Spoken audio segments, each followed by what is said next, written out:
Health centre management जो subject है उसका टॉपिक चल रहा है अपना मेन यूनिट है थर्ड वाला, इकाई नंबर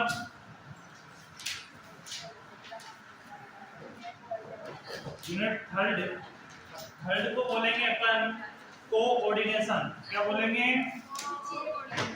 कोऑर्डिनेशन।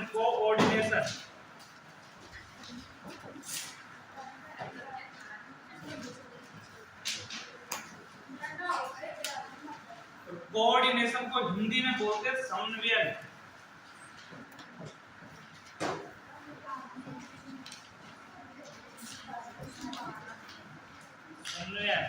कोऑर्डिनेशन को हिंदी में समन्वयन कहेंगे। कोऑर्डिनेशन का समन्वयन को छोड़ो, ये तो क्या थोड़ा बोलने में भी कठिन शब्द है, जल्दी से समझ में नहीं आ रहा है।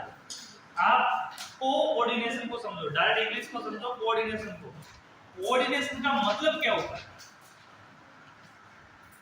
हिंदी अर्थ अलग है, हिंदी अर्थ को छोड़कर नहीं, इसकी डेफिनेशन, मेन डेफिनेशन क्या होगी वो समझना है।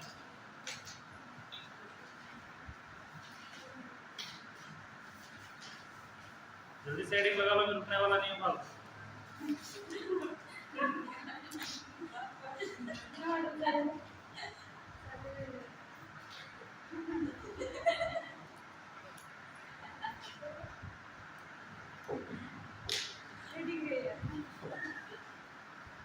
कोऑर्डिनेशन को समझना है तो ध्यान दे लो, अच्छे से समझोगे तभी ये चीज समझ में आएगी, नहीं तो नाम समझ में नहीं आ रहा, ये एग्जाम में आ गया तो बिल्कुल समझ में नहीं आ रहा। तो कोऑर्डिनेशन का सीधा सीधा अर्थ होता है दो व्यक्तियों के बीच का संबंध। कोऑर्डिनेशन का मतलब क्या होता है? दो व्यक्तियों के बीच का संबंध। कैसे संबंध? एक दूसरे में बातचीत करना।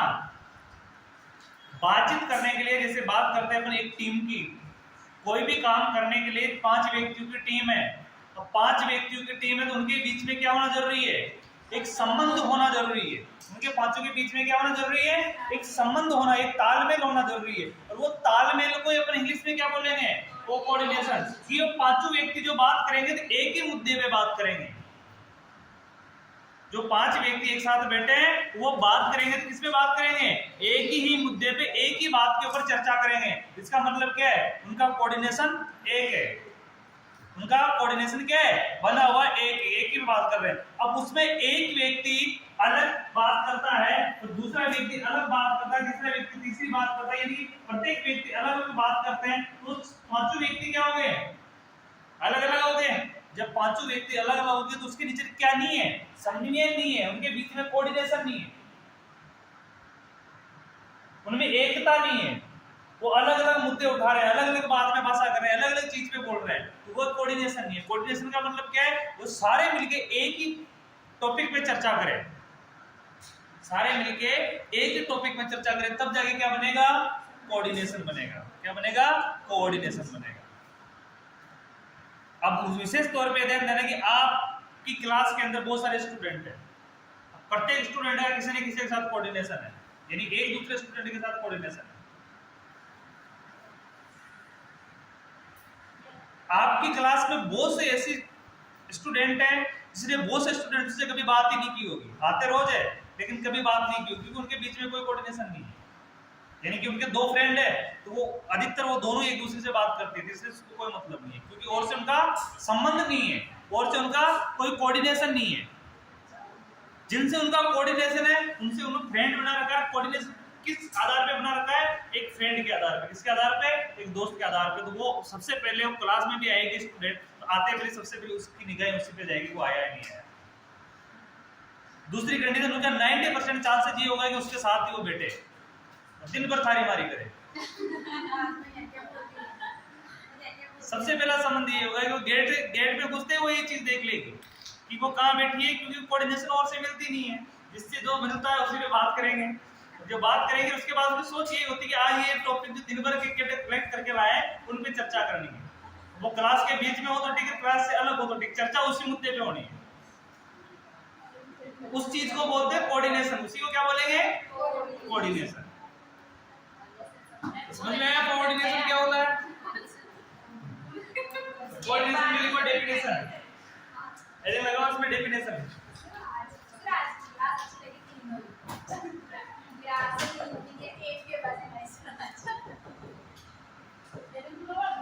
डेफिनेशन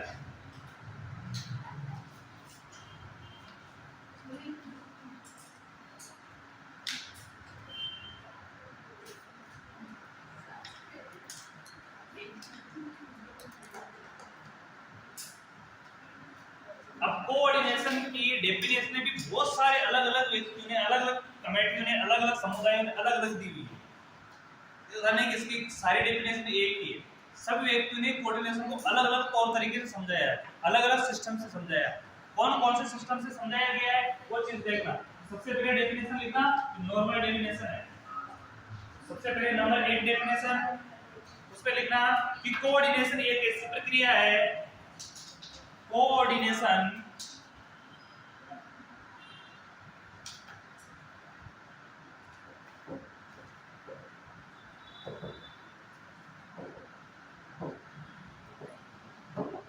कोऑर्डिनेशन एक ऐसी प्रक्रिया है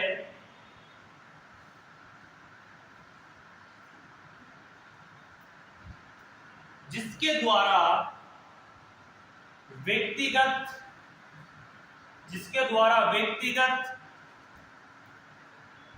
एवं सामूहिक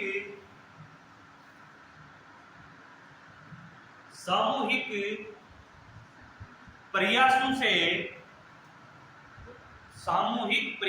से एकता स्थापित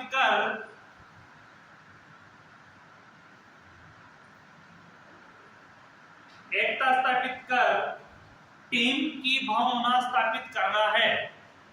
एक टीम की भावना स्थापित करना है।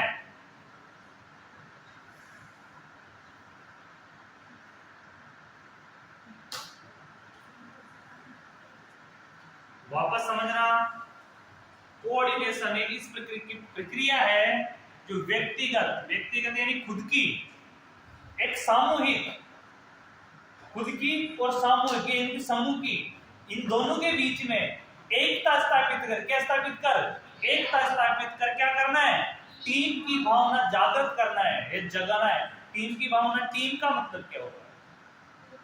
5 व्यक्ति साथ बैठना टीम नहीं होता है। 5 या 10 व्यक्ति ग्रुप में बोलना में टीम नहीं। टीम का मतलब क्या है? एक ही मुद्दे पे कार्य करना, यानी सभी व्यक्ति एक ही चीज पे कार्य करना क्या है? टीम है। जैसे हॉस्पिटल की बात करते हैं अपन,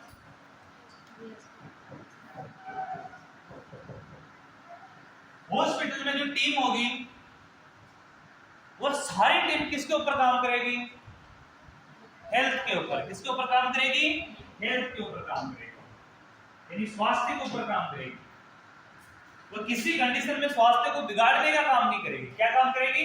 स्वास्थ्य को बड़ा पुनर्वास करने का ही काम करेगी। उसमें डॉक्टर हो तो ठीक, उसमें कंपाउंडर हो तो ठीक, उसमें एक स्टाफ नर्स हो तो ठीक, उसमें एक एएनएम हो तो ठीक, मिडवाइफ हो तो ठीक, कोई से भी डॉक्टर हो, सारे का मुद्दा क्या होगा? टॉपिक क्या होगा? हेल्थ। सभी का टॉपिक क्या होगा? खराब पेशेंट, यानी पेशेंट की स्थिति खराब है उसको सुधारना। सभी का काम क्या होगा? स्थिति को सुधारना। किसकी स्थिति को? पेशेंट की स्थिति को सुधारना। तो ये सारी किसके रूप में काम करेगी? एक टीम के रूप में काम करेगी। किसके रूप में काम करेगी? एक टीम के रूप में काम करेगी। और ये टीम क्या है? इसको बोलेंगे हॉस्पिटल टीम। क्या बोलेंगे इसको? Hospital team. अब इस टीम के बीच में जैसे बात करते हैं टीम में, जैसे डॉक्टर को हटाओ, डॉक्टर अलग सिस्टम है, क्योंकि डॉक्टर एक पर्टिकुलर है। पर्टिकुलर का मतलब समझते हो? ऑब्स्ट्रक्शन अलग है, गार्नियो का अलग है, ऑर्थो का अलग है, डेंटल अलग है, आई अलग है, ईएनटी अलग है, जनरल अलग है, जनरल मेडिसिन अलग है। यानी डॉक्टर सारे अलग अलग प्रकार के डॉक्टर। तो डॉक्टरों की तो एक उनका जो चैम्बर दिया उनका काम है, उनको अच्छे से पता है कि जो जिसका डॉक्टर उसका काम वो करेगा, उस पेशेंट को वो देखेगा। उनको एक टीम से स्थापित किया हुआ है कि आपको इस वार्ड में बैठना है, आपको इस वार्ड में बैठना है, आपको इस वार्ड में बैठना है, आपको इस वार्ड में बैठना है, सबको वार्ड दिया। तो डॉक्टरों का काम डॉक्टरों के सामने है। डॉक्टरों का काम डॉक्टरों के सामने, कि प्रत्येक डॉक्टर प्रत्येक काम करेगा। ठीक है? तो उन सभी को टीम के तौर पे चलाने के लिए एक चिकित्सा अधिकारी की नियुक्ति की जाती है। किसकी नियुक्ति की जाती है? एक चिकित्सा अधिकारी नियुक्ति होती है। वो चिकित्सा अधिकारी का काम होता है इन सभी डॉक्टर को क्या करना? मैनेज करना। क्या होता है? मैनेज करना, यानी सभी का मैनेजमेंट करना, मैनेज करना। कितने कौन से वार्ड में कौन सा डॉक्टर बैठेगा, 1 नंबर रूम पे कौन से बैठेगा, 2 नंबर रूम पे कौन से बैठेगा, सबको मैनेज करना। ऐसा नहीं कि आज डॉक्टर 1 नंबर, जैसे कोई डेंटल वाला है, आज 1 नंबर रूम बैठा है, कल वो 6 नंबर रूम पे बैठेगा, नहीं बैठेगा। उसको मैनेज किया हुआ है, मैनेजमेंट बिठा रखा है कि आज 1 नंबर वाले डॉक्टर, एक डेंटल का डॉक्टर तो डेंटल का वहीं बैठेगा, वो किसी अन्य वार्ड में नहीं बैठेगा। दूसरी कंडीशन कि वहां के चिकित्सा अधिकारी ने नियुक्ति की हुई कि आज इमरजेंसी में किस डॉक्टर की ड्यूटी लगेगी, फिर उसी डॉक्टर की ड्यूटी लगेगी। वहां के चिकित्सा अधिकारी ने ये निर्णय लिया हुआ है, वो क्या टीम के रूप में कार्य करें। किसकी बात मान रहे हो? चिकित्सा अधिकारी। तो वो उनके बीच में क्या बना हुआ है? एक समन्वय बना हुआ है, एक कोऑर्डिनेशन बना हुआ है, एक संगठन, एक ग्रुप बना हुआ उनका, जो ग्रुप को नियम के तौर पे फॉलो करना है। एक चीज विशेष करके फिर दूसरी देखना कि हॉस्पिटल की और बात करेंगे तो टीम में अपन इनके साथ साथ डॉक्टरों के साथ साथ अब बात करते हैं स्टाफ नर्स की। इसकी बात करेंगे स्टाफ नर्स की। अब स्टाफ नर्स की जो बात कर रहे हैं अपन, तो स्टाफ नर्स जितनी नर्सेज हैं वहां पे काम करने वाले मेल फीमेल सारे नर्सेज किसके रूप में?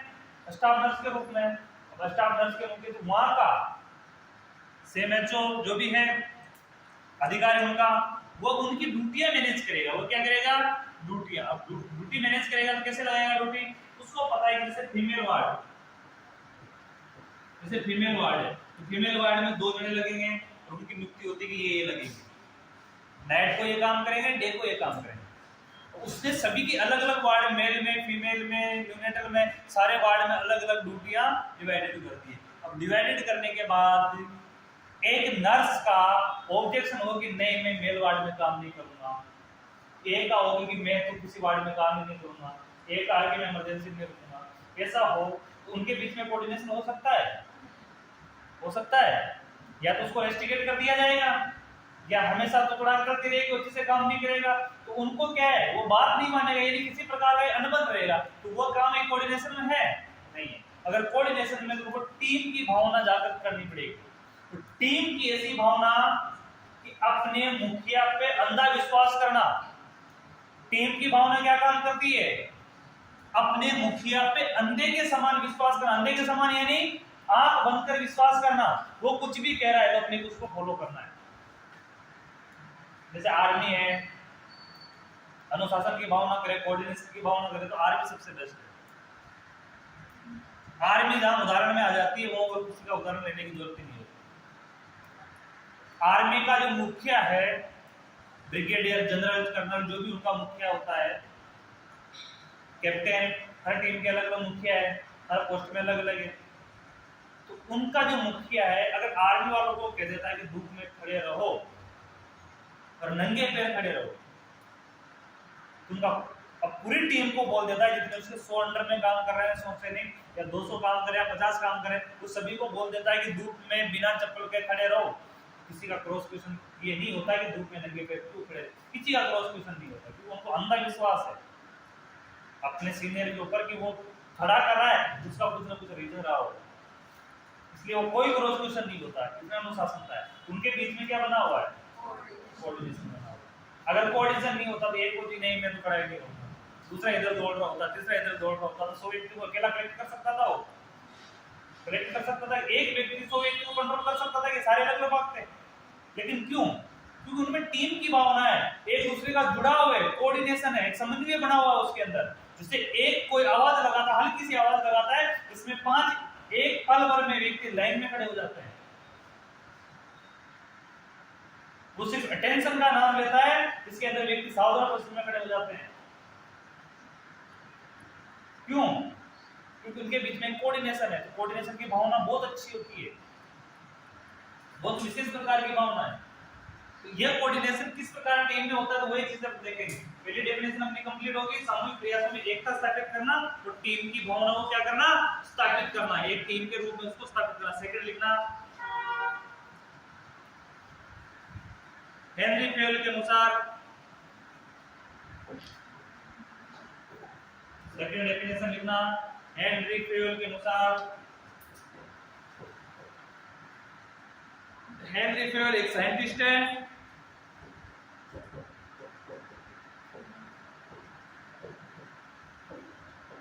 इसने कोऑर्डिनेशन को किस तरह समझाया है, इसको लिखना। इसने कहा कि कोऑर्डिनेशन एक ऐसी संस्था है, कोऑर्डिनेशन एक ऐसी संस्था है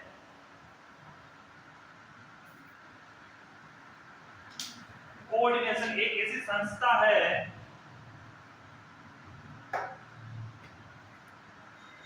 जो कार्य करने एवं जो कार्य करने एवं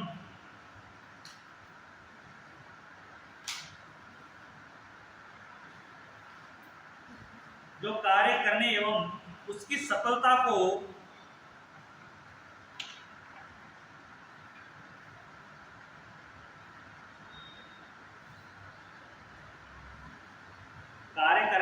सफलता को आसान करने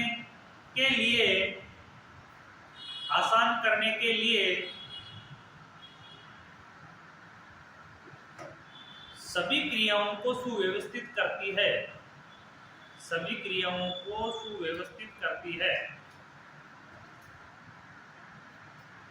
हेनरी फेयल के अनुसार कहा गया है कि कोऑर्डिनेशन एक ऐसी संस्था है जो कार्य करने एवं उसकी सफलता को आसान करने के लिए सभी क्रियाओं को क्या करती है, सुव्यवस्थित करती है। क्या करती है? सुव्यवस्थित करने का मतलब व्यवस्थित तरीके से जमाना, व्यवस्थित तरीके से काम करना। थोड़ा लिखना। ब्रेच के अनुसार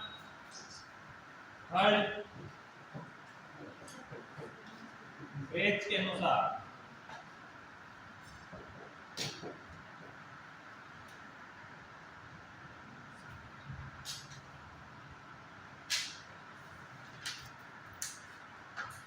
उसने कहा कि कोऑर्डिनेशन से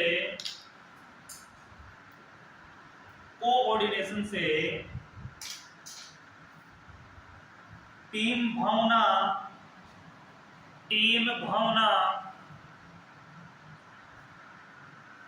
वह संतुलन स्थापित होता है।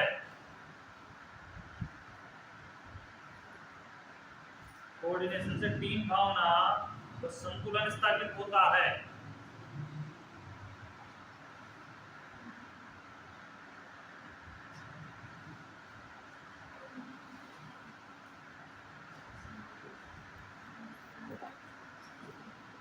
चौथा लिखना फोर्थ, कुंटज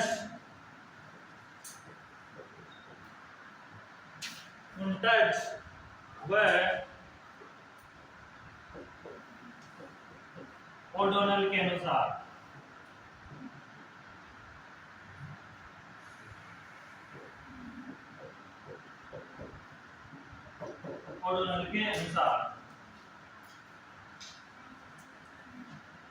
इसने फिर अलग प्रकार से कहा है। इसने कहा कि कोऑर्डिनेशन एक मैनेजमेंट का भाग है। इसने कहा है कि कोऑर्डिनेशन उनका जोड़ के अनुसार आगे लिखना है कि कोऑर्डिनेशन एक मैनेजमेंट का भाग है। कोऑर्डिनेशन एक मैनेजमेंट का भाग है।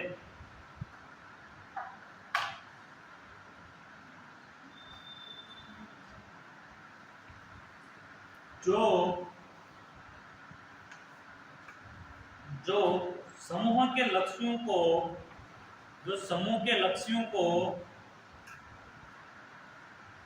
प्राप्त करने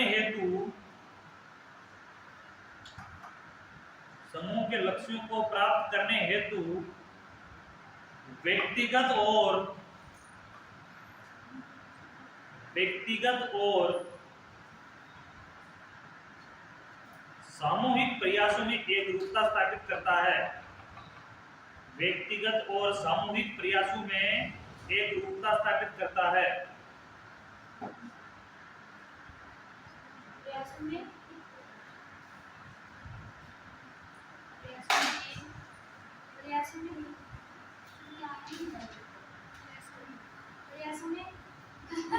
रूपता स्थापित करता है।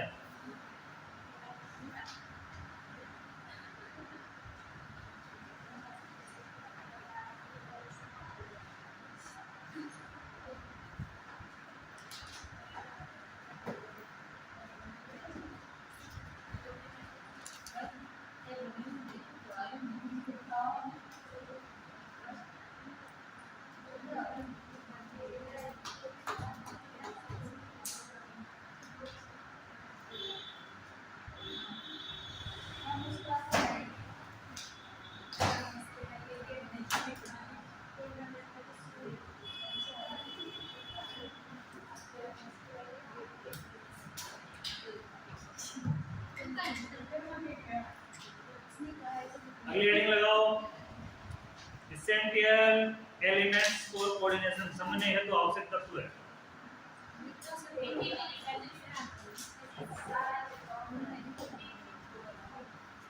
समन्वय हेतु आवश्यक तत्व है।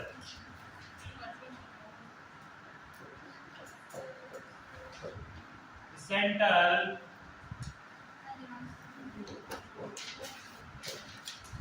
Elements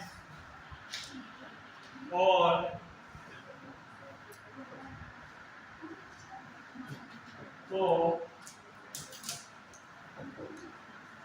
coordination.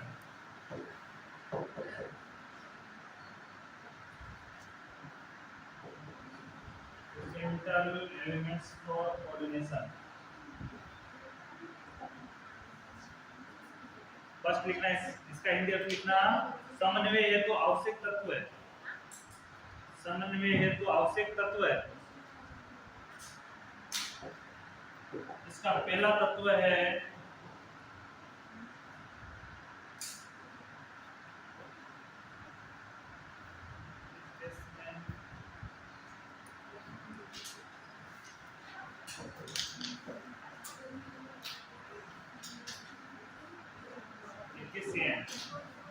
Management. Efficient management, कुशल प्रबंधन।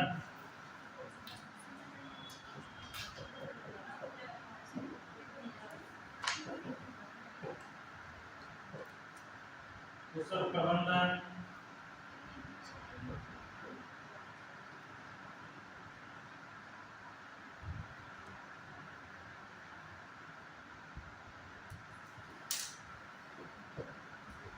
Self coordination. सेल्फ कोऑर्डिनेशन, आत्म समन्वय,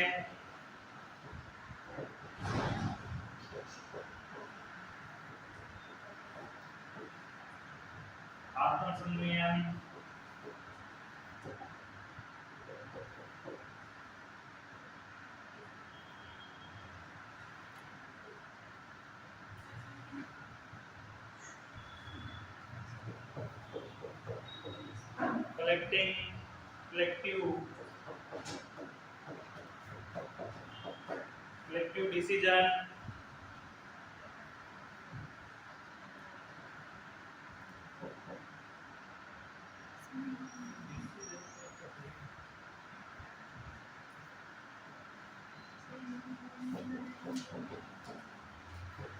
collective decision, सामूहिक निर्णय।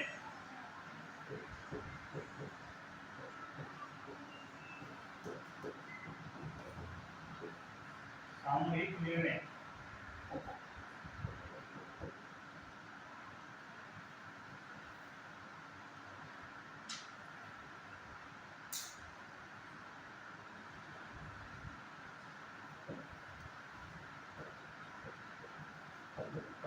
इफेक्टिव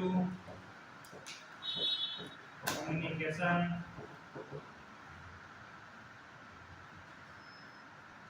प्रभावी संप्रेषण। Effective communication,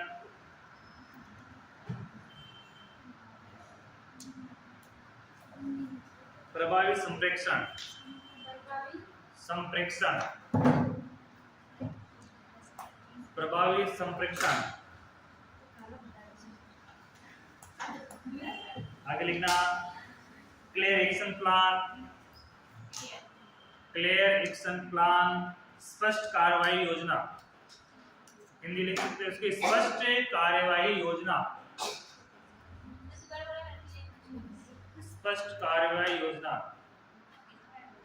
clear action plan, clear action plan.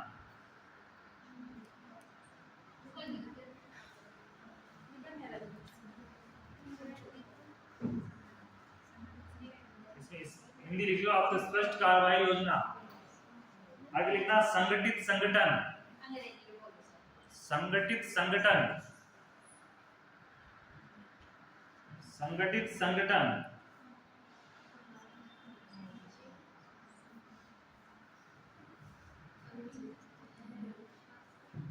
Organised organisation, organised organisation, संगठित संगठन, ऑर्गेनाइज्ड ऑर्गेनाइजेशन। लास्ट लिखना प्रभावशाली नेतृत्व है, इफेक्टिव लीडरशिप, प्रभावशाली नेतृत्व है,